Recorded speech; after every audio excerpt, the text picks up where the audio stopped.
Σήμερα θα ήθελα να σας μιλήσω για τα παιδιά με διάσπαση προσοχής και πιθανόν με υπερκινητικότητα. Τα παιδιά αυτά έχουν πολλές γλωσσικές δυσκολίες.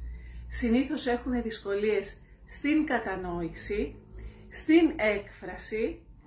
Κάποια από αυτά έχουν και συνοδές δυσκολίες όπως είναι ο τραυλισμός και έχουν πολλές δυσκολίες στον κοινωνικό λόγο, στην κοινωνική επικοινωνία. Τα παιδιά αυτά πολλές φορές δεν προσέχουν αρκετά τι τους λες.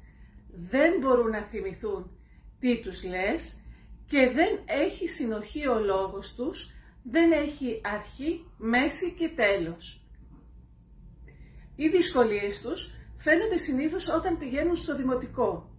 Όμως έχουμε παρατηρήσει ότι πολλά μικρά νήπια τα οποία έχουν θέματα λόγου έχουν και κάποια σημάδια διάσπασης και υπερκινητικότητας τα οποία τα συνοδεύουν μεγαλώνοντας. Ο λογοθεραπευτής μπορεί να βοηθήσει αρκετά αυτά τα παιδιά. Ένας κύριος ρόλος στη δουλειά του είναι να τα βοηθήσει να κάνουν εσωτερικό μονόλογο, γιατί καλύτερα να πούμε εσωτερικό διάλογο.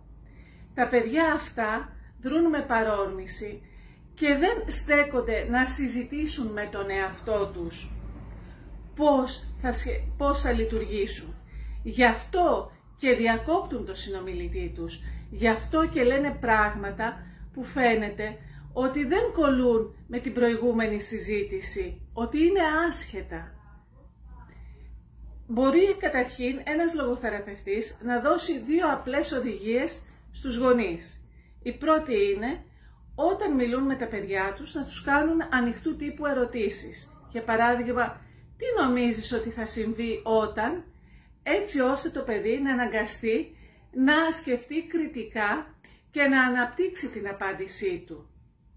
Το άλλο είναι ότι οι γονείς μπορούν να εξωτερικεύουν τους δικούς τους εσωτερικούς διαλόγους, δηλαδή να λένε τι σκοπεύουν να κάνουν, πώς σκοπεύουν να το κάνουν, πώς θα σχεδιάσουν την ημέρα τους, πώς θα συμπεριφερθούν σε μια συγκεκριμένη κατάσταση, ώστε να δείχνουν πώς συζητούν με τον εαυτό τους τα παιδιά τους και πώς τα παιδιά τους μπορούν να κάνουν τα δικά τους εσωτερικά πλάνα δράσης.